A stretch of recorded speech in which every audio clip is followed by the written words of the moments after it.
Vendredi 16 août 2019, heureux de vous retrouver sur le plateau de l'essentiel. Aujourd'hui, comme chaque fin de semaine, c'est le rando de l'actualité, mais principalement on va insister sur le dossier Khalifa Sall, mais également revenir sur l'affaire Guy Marius Sagna et évidemment l'affaire de la pharmacie de la Padoua. Et j'ai le plaisir de recevoir sur le plateau, comme chaque vendredi, notre consultant maison, Momar Djong. Bonsoir. Bonsoir. Ça va, vous allez bien? Ça va, très bien. Sinon, et ce vendredi? Oui, ça va, sinon calme, vendredi après Tabaski, et puis on va terminer le week-end.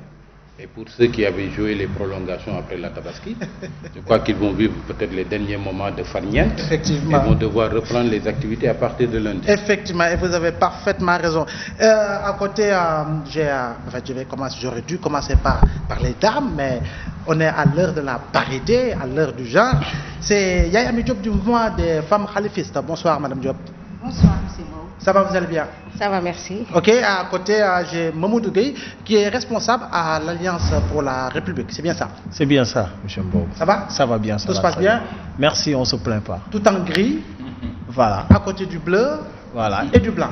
Voilà, c'est une très belle symbiose. Voilà, une véritable symbiose, couleur arc-en-ciel. Mais Momar, il faut bien rappeler, hier nous étions le 15 août, et c'est l'occasion pour revenir sur cette fête célébrée par nos parents catholiques.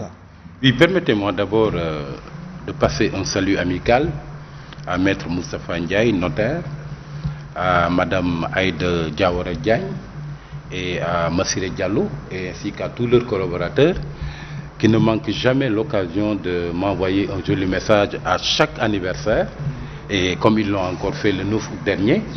Et pour un gros client comme moi, qui n'a jamais fait entrer le moindre sou dans la caisse du cabinet, cette marque d'attention vraiment me fait très chaud au cœur.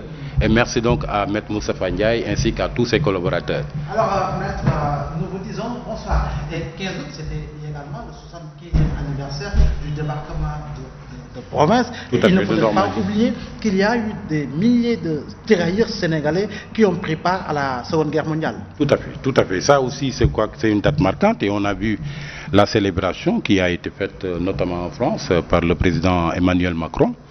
Je crois qu'il y a des marqueurs comme ça de l'histoire qu'il faut d'abord commémorer, célébrer à chaque fois, parce qu'il y a eu beaucoup de sacrifices qui ont été faits.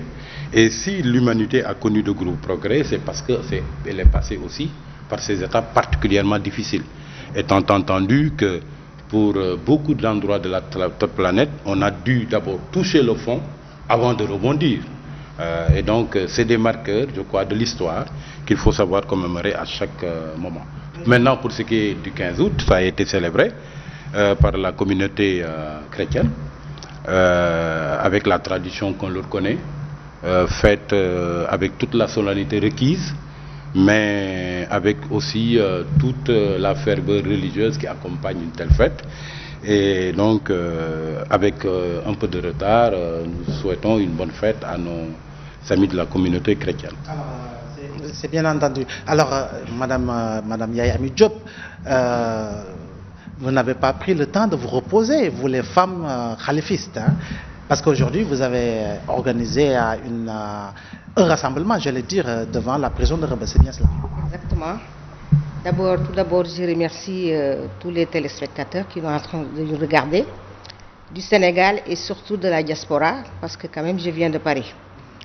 Et je remercie aussi la CNTV parce que c'est la deuxième fois que je suis invitée dans un plateau de cette télé regardée dans le monde entier. Oui, exactement, nous avons fait une opération coup de poing ce matin, après la prière du vendredi. Donc nous avons tous prié à la mosquée omarienne. Et donc un rassemblement au niveau de la prison de Rebeuss pour exiger encore la libération de Khalifa Ababacar Sall. Et alors, cette manifestation organisée, j'allais dire, par vous, femmes, est-ce que c'était le meilleur moment? Est-ce que c'était la meilleure démarche à entreprendre à un moment où véritablement beaucoup de Sénégalais aujourd'hui ont signé une pétition déjà lancée, près de 300 000 Sénégalais, qui demandent au président de la République de bien vouloir offrir la grâce à M. Khalifa Sall? Exactement, cette manifestation, c'est la suite aussi de cette pétition. que nous avons massivement signées au niveau de la région parisienne. C'est moi-même qui avais remis les pétitions à Abou Diallo sur le plateau d'Ahmed Aïdara. Donc je pense qu'on fait tous les moyens, donc chacun à sa façon, pour exiger la libération de l'otage politique Khalifa Ababacar Sall, incarcéré depuis le 7 mars 2017. Parmi toutes ces femmes, il y en a qui ont fait la prison, il y a des femmes qui ont été en garde à vue, il y a des femmes qui chaque lundi se pointent à Rebeuss, et nous nous sommes dit que trop c'est trop. À partir de cette grâce attendue aussi par la Tabaski, par des millions de Sénégalais, on y croyait, c'était même annoncé ici, qu'il sortirait le vendredi à 18h. Donc toutes ces femmes qui sont mères, qui ont des enfants, qui sont des épouses, et qui ont très mal passé cette Tabaski, très très mal, parce qu'avec des insomnies, parce que beaucoup d'entre nous n'ont pas dormi ces jours-là en attendant quand même cette grâce. Donc voilà, au final, Khalifa n'y était pas. Et pour dire que Khalifa Ababacar Sall est un homme digne, qu'il est resté depuis le 7 mars 2017 en prison, parce que je l'ai rendu visite 5 fois. Et il a toujours le même sourire, il n'a jamais changé.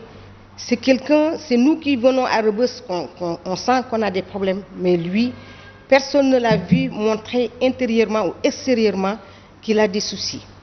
Donc c'est la raison pour laquelle, en tant que femme, parce que nous avons pensé à sa mère, à son épouse, et nous nous sommes dit, ben, nous allons tenter une opération coup de poing qu'on n'a même pas préparée, et nous sommes allés à 13h30 à la mosquée omarienne prier pour le Sénégal, prier pour toutes les personnes qui ne sont même pas avec Khalifa Sall. Et nous nous sommes dit, nous allons nous diriger à la porte centrale de la prison de Rebeuss, cette porte que nous connaissons quand même depuis le 7 mars 2017, que Khalifa nous a fait connaître. Donc c'est la raison pour laquelle on s'est toutes rassemblées aujourd'hui pour demander la libération de l'otage politique Khalifa Ababacar Sall à ceux qui l'ont mis là-bas. Ok, alors à ce niveau, M. Mamoudou Gueye, on le sait, le côté pénal de la procédure est totalement bouclé aujourd'hui. Est-ce qu'il n'est pas temps quand même de penser à une grâce en faveur de M. Khalifa Sall?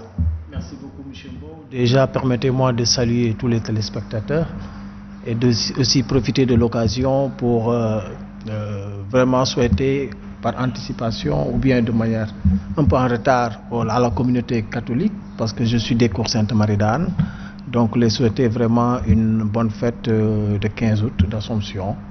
Donc il était normal ici dans ce plateau de pouvoir souhaiter une bonne fête à toute cette communauté catholique. S'agissant de l'affaire Khalifa Sall, comme vous l'avez dit, le dossier est bouclé. Je crois que aussi, moi qui vous parle, ce qui est arrivé à Khalifa Sall, qui est vraiment un citoyen modèle pour la ville de Dakar, nous tous nous savons ce qui s'est passé. Maintenant, je crois qu'aujourd'hui, il faut qu'on mobilise toutes nos forces pour essayer de le sortir de là où il est. Parce que moi, c'est ma conviction profonde. Aujourd'hui, la politique a ses réalités, mais il y a des moments où quand même, il faudra quand même, quand la nation, quand une pétition qui a été signée par plusieurs personnes, on me dit 300 000 Sénégalais, mais je dis encore une fois, force reste toujours à la loi. Ce qui est arrivé à Khalifa Sall, tout le monde sait les péripéties, on a suivi le procès. Il est en prison, il y a eu des fautes aussi administratives. C'est vrai, c'est un Sénégalais, mais il faut qu'aujourd'hui, que cette grâce puisse être demandée par cette partie-là. Parce que je crois que jusqu'à aujourd'hui, ses avocats, lui-même, il refuse cette demande de grâce.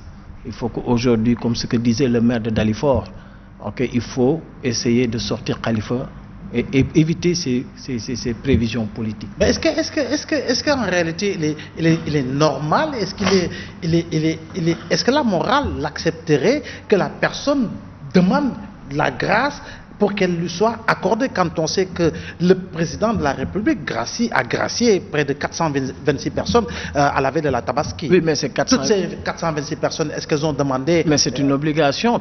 C'est l'avocat qui demande cette demande de grâce. C'est l'avocat. Aujourd'hui, c'est l'avocat qui... Ces avocats sont pour d'avocats, ou bien lui-même, l'intéressé, peut demander cette grâce. Moi, je ne vois pas où est le problème. Maintenant, si c'est pour des calculs électoralistes, ça, c'est un autre débat. Mais je crois qu'aujourd'hui, l'objectif majeur, c'est essayer de sortir Khalifa de la prison. Je crois que c'est ça qui est primordial. Au moins, moi, personnellement, je m'attendais à qu'il puisse fêter la Tabaski auprès de sa famille. Parce que moi, c'est l'aspect-là qui m'incombe le plus. Parce que la politique, voilà, ça passe, mais aussi l'humain, par rapport à tout ce qu'il a fait aussi pour Dakar. Moi, vraiment, c'est un dossier, parce que j'ai des amis khalifistes.